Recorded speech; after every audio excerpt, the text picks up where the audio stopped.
వస్తే ఆధార్ సర్వర్ మొరాయింపుతో నిలిచిన కొనుగోళ్లు, రైతులకు తప్పని పడిగాపులు. సో దీనికి సంబంధించిన ఫోటో కూడా ఇక్కడ ఇచ్చారండి.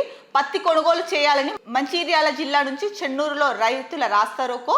ఇక్కడ చూస్తే కనుక ఇంకా ఒక రైతు, కుమరం భీం జిల్లా తిర్యాని నుంచి వచ్చిన రైతు కుడ్మెత రాము అనే అతను 2 రోజులుగా ఆసిఫాబాద్లోనే ఉండి వాహనం పక్కనే ఇలా నిద్రిస్తున్నారు. వాహన ఛార్జీలే రోజుకు 2500 అవుతున్నాయనేసి ఆవేదన వ్యక్తం చేస్తున్నారని చెప్పేసి ఇచ్చారు. ఏదైతే కాంగ్రెస్ ప్రభుత్వం రైతుల సంక్షేమమే మా బాధ్యత, రైతులు అంటే రైతుల సంక్షేమానికే మా తొలి ప్రాధాన్యం అని చెప్తూ రేవంత్ రెడ్డి మొదటి నుంచి చెప్తూ వస్తున్నారు. సరే, ఈ నేపథ్యంలో మామూలుగా అయితే కనుక గతంలో చూసుకుంటే పత్తి కొనుగోళ్ళు అవ్వచ్చు, వరి కొనుగోళ్ళు అవ్వచ్చు, సోయాబీన్ అవ్వచ్చు, ఇలాంటివన్నీ కూడా సక్రమంగా జరిగాయి, బాగానే జరిగింది. మరి ఇప్పుడు అంటే పత్తి అమ్మాలన్నా కూడా అవస్థే అని చెప్పేసి ఇంత పెద్ద వార్తా ఐటమ్ అయితే ఇచ్చారు. సో ఇంకొకటి చూసుకుంటే కనుక ఎక్కడ చూసినా కూడా ఎప్పుడు చూసినా మనకి భారతదేశంలో వినిపించే మాట రైతే రాజు, దేశానికి రైతు వెన్నెముక అని చెప్తున్నారు. సో ఇవి చాలా వరకు మాటల వరకే ఉన్నాయి, కానీ చేతల్లో మాత్రం చాలా చోట్ల ఇంప్లిమెంటేషన్ లేదు. ఎందుకంటే కనుక ఏవైనా సరే పథకాలు ప్రవేశపెట్టినా ఏది చేసినా కూడా రైతులు మాత్రం చాలా లీస్ట్లో ఉంటున్నారు అని చెప్పేసి రైతుల కుటుంబాలు అలాగే ప్రజల్లోనూ రైతు కూలీల్లో కూడా చాలా ఈ విషయం అయితే కనుక చాలా నాటుకుపోయింది. ఏంటంటే పేరుకే రైతు పండించి, అంటే ఇప్పుడు రైతు లేకపోతే మనం ఎవరం ఉండం. ఎందుకంటే రైతు పంట పండిస్తేనే కదా తినగలిగి అందరూ బ్రతుకుతున్నారు. మరి అలాంటి రైతును ఎందుకు నిర్లక్ష్యం చేస్తున్నారు అని చెప్పేసి కూడా మనకి గతంలో చాలా సార్లు చూసుకున్నాము. సో ఇప్పుడు కూడా అదే నడుస్తూ ఉంది. సో ఏ పథకం ప్రవేశపెట్టినా ఏది చేసినా కూడా రైతులకు సరైన ప్రాధాన్యత ఇవ్వట్లేదు అన్నదైతే కనుక ప్రజల్లో ఉంది.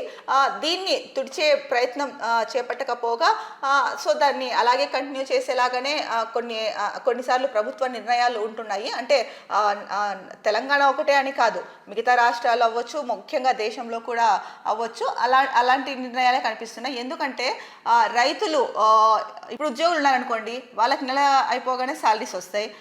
అలాగే బిజినెస్ చేస్తున్న వాళ్ళైతే కనుక ఆ బిజినెస్ని బట్టి ఉంటుంది, అంటే లాభాలు వస్తాయి నష్టాలు వస్తాయని. కానీ రైతు భూమినే నమ్ముకొని పంట పండించే రైతుకి సో ప్రకృతి సహకరించాలి, అలాగే ఏవైతే ఫర్టిలైజర్స్ కంపెనీలు ఉంటాయో వాళ్ళు సహకరించాలి, ప్రభుత్వం సహకరించాలి, అలాగే నీరు బోర్ వాటర్ అవ్వచ్చు, వర్షం అవ్వచ్చు, ఏదైనా అవ్వచ్చు, ఇవన్నీ సహకరించాలి. సో అన్నీ సహకరించి పంట బాగా వచ్చింది అనుకున్న టైంలో, దిగుబడి బాగా ఉంది అనుకున్న టైంలో దానికి సరైన రేటు ఉండాలి, అది ప్రభుత్వం కల్పించాలి. సో పొడి పంట సరిగా లేదు, పంట అంటే అకాల వర్షాలు వచ్చాయి, పంట నష్టపోయారు.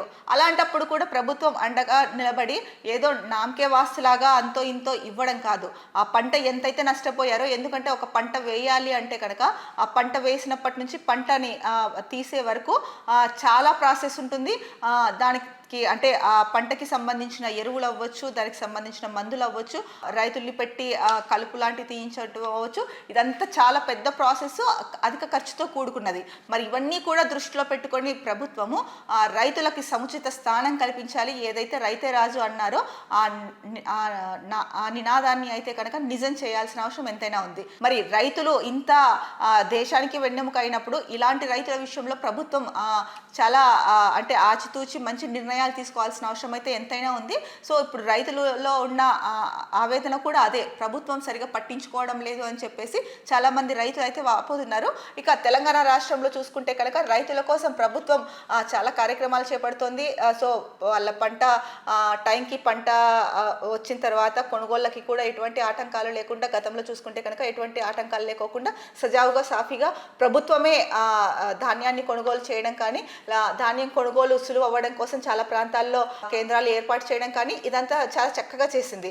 అయితే ఇప్పుడు చూసుకుంటే కనుక పత్తి పంట ఏదైతే ఉందో, పత్తి పంట అమ్మడానికి వచ్చిన రైతులకి అయితే కనుక ఇక్కడ ఏదైతే కనుక CCI ఉందో, అంటే కాటన్ కార్పొరేషన్ ఆఫ్ ఇండియా ఉందో, వాళ్ళు కొనుగోలు నిలిపేస్తున్నారు. అంటే ఇక్కడ చూసుకుంటే ముఖ్యంగా ఎందుకు నిలిపేస్తున్నారంటే జిన్నింగ్ మిల్లుల్లో నిల్వలు పేరుకుపోయాయనేసి 5-6 రోజుల పాటు CCI కొనుగోలు నిలిపేస్తుండడంతో వాహనాల్లో పత్తిని తీసుకొచ్చిన రైతులు అయితే వాటి ముందే రోజుల తడపడి పడిగాపులు కాస్తున్నారు. తాజాగా 2 రోజుల నుంచి ఆధార్ సర్వర్ పనిచేయకపోవడంతో CCI కొనుగోలు చేయడం లేదు. గత్యంతరం లేక కర్షకులు ప్రైవేట్లో తక్కువ ధరకు విక్రయిస్తున్నారు అని చెప్పేసి ముఖ్యంగా ఇచ్చారు.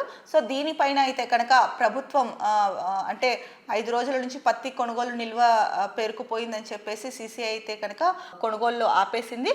అలాగే ఇక 2 రోజుల నుంచి చూసుకుంటే ఆధార్ సర్వర్ మొరాయిస్తుండడంతో కూడా కొనుగోలు అయితే కనుక ఆగిపోయాయి. దీంతో చేసేది ఏమీ లేక కొంతమంది రైతులు అయితే కనుక లో అమ్మేసుకుంటున్నారు ప్రైవేట్ వ్యక్తులకి. ఇంకొంతమంది అయితే కనుక అక్కడే పడిగాపులు కాస్తున్నారు అని చెప్పేసి ప్రధానంగా ఇచ్చారు. మరి దీనిపైన రాష్ట్ర ప్రభుత్వము అలాగే సంబంధిత శాఖ మంత్రి వ్యవసాయ శాఖ మంత్రి ఎవరైతే ఉన్నారో తుమ్మల నాగేశ్వరరావు వీళ్ళు చర్యలు తీసుకొని దీనికి సత్వర పరిష్కారం అయితే కనుక చూపించాల్సిన అవసరం ఎంతైనా ఉంది. ఎందుకంటే ఇప్పటికే 5 రోజుల నుంచి వెయిట్ చేస్తున్నారు. ఇంకా ఎన్ని రోజులని వెయిట్ చేస్తారు? వాహనాలకే వాటి బాడుగలకే ఒక్కొక్క దానికి రోజుకి 2,500 రూపాయలు అవుతుందని చెప్తున్నారు. మరి పంటలో వాళ్ళకి అంతో ఇంతో లాభం వస్తే అన్ని ఖర్చులు పోను, మరి ఈ వాహనాలకి రోజుకి ఇంత అమౌంట్ అవుతుంటే మరి వాళ్ళకి మిగిలేది ఏంటి? సో ఇవన్నీ దృష్టిలో పెట్టుకొని ప్రభుత్వము ఇప్పటి వరకు అయితే రైతులకి తెలంగాణ రాష్ట్ర ప్రభుత్వం బాగా చేసుకుంటూనే వచ్చింది. సో ఈ విషయంలో కూడా సత్వరమే స్పందించి నిర్ణయం తీసుకోవాల్సిన అవకాశం అయితే ఉంది. ఈ సమస్యను అయితే సాల్వ్ చేయాల్సిన అవకాశం ప్రభుత్వం పైన ఉంది.